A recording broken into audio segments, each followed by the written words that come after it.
এই চ্যানেলে সম্প্রচারিত সকল খবরই সচেতনতামূলক এবং শিক্ষণীয়, কোনো কিছুই প্রভাবিত নয়। 2006 সাল থেকে আমাদের দেশে বাম্বু মিশন চলছে এবং কেন্দ্রীয় সরকার NECBDC অর্থাৎ নর্থ ইস্ট কেন অ্যান্ড বাম্বু ডেভেলপমেন্ট কাউন্সিল এর মাধ্যমে নর্থ ইস্টের 7টি রাজ্য, তার সাথে উড়িষ্যা, ঝাড়খণ্ড, বিহার এবং পশ্চিমবঙ্গ, এই রাজ্যগুলিকে নিয়ে এই নর্থ ইস্টের 7 এবং 8 মানে এনইসির মধ্যে যে 8টি রাজ্য আছে তার সাথে পশ্চিমবঙ্গ, বিহার, ঝাড়খণ্ড, উড়িষ্যা নিয়ে এই রাজ্যগুলিতে এই বাম্বু মিশন ইমপ্লিমেন্ট করার কাজ চলছে। 18-19 সালে মাননীয় প্রধানমন্ত্রী কৃষি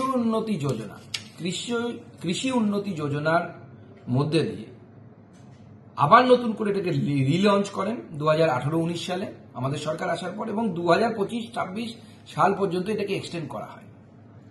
দুর্ভাগ্যবশত পশ্চিমবঙ্গ সরকার এতদিন থেকে এই কাজের জন্য কোনো নোডাল এজেন্সি পর্যন্ত করেনি, অর্থাৎ যে এজেন্সি পশ্চিমবঙ্গে এই বাম্বু মিশনকে কাজে লাগাবে বা বাম্বু মিশনকে ইমপ্লিমেন্ট করবে, ধরাতলে নিয়ে যাবে। উল্টো দিকে ত্রিপুরা, আসাম এরা বাম্বু মিশনকে কাজে লাগিয়ে স্থানীয় মানুষদেরকে হাতের কাজ শিখিয়ে বাম্বুর তৈরি জিনিসপত্র বিদেশে পর্যন্ত রপ্তানি করছে। আমার চিঠি দেওয়ার পর আমি চিঠি দিয়েছিলাম মাননীয় মন্ত্রী গিরিরাজ সিংজিকে যে এই বিষয়ে উপযুক্ত পদক্ষেপ নেওয়া হোক। এই চিঠি আমি দিয়েছিলাম গত 20 অক্টোবর 2024।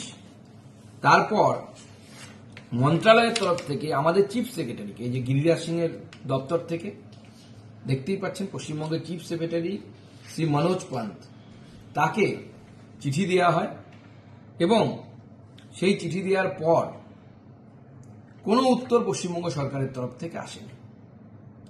বাধ্য হয়ে আমাদের সরকার অর্থাৎ শিবরাজ সিং চৌহান তিনি পশ্চিমবঙ্গ কাজ করার জন্য আমাদের এই যে NECBDC অর্থাৎ নর্থ ইস্টার্ন কেন অ্যান্ড বাম্বু ডেভেলপমেন্ট কাউন্সিল, যারা নর্থ ইস্টে কাজ করত, তাকেই নোডাল এজেন্সি হিসেবে নিয়োগ করেছে আমার চিঠি দেওয়ার পরে। মাননীয় মন্ত্রীকে আমি ধন্যবাদ জানাই, মাননীয় প্রধানমন্ত্রীকে ধন্যবাদ জানাই। আগামী দিনে উত্তরবঙ্গ সহ পশ্চিমবঙ্গের যেসব জায়গায় বাম্বুর কাল্টিভেশন হয় সেখানে বাম্বু ট্রেনিং সেন্টার করে হাতের কাজ শিখিয়ে বাঁশের তৈরি ঘর সাজানোর জিনিস থেকে শুরু করে বাঁশের তৈরি, এখন বাঁশ থেকে শাড়ি পর্যন্ত তৈরি হচ্ছে, এই সমস্ত জিনিস তৈরি হবে এবং পশ্চিমবঙ্গের সাধারণ মানুষের কর্মসংস্থান হবে। বালুরঘাট লোকসভাকে আমি মাননীয় মন্ত্রীকে অনুরোধ করেছি বালুরঘাট লোকসভা থেকেই যেন এই অভিযান শুরু হয় এবং আগামী দিনে এটাকে যেন আমরা সামনের দিকে নিয়ে যেতে পারি।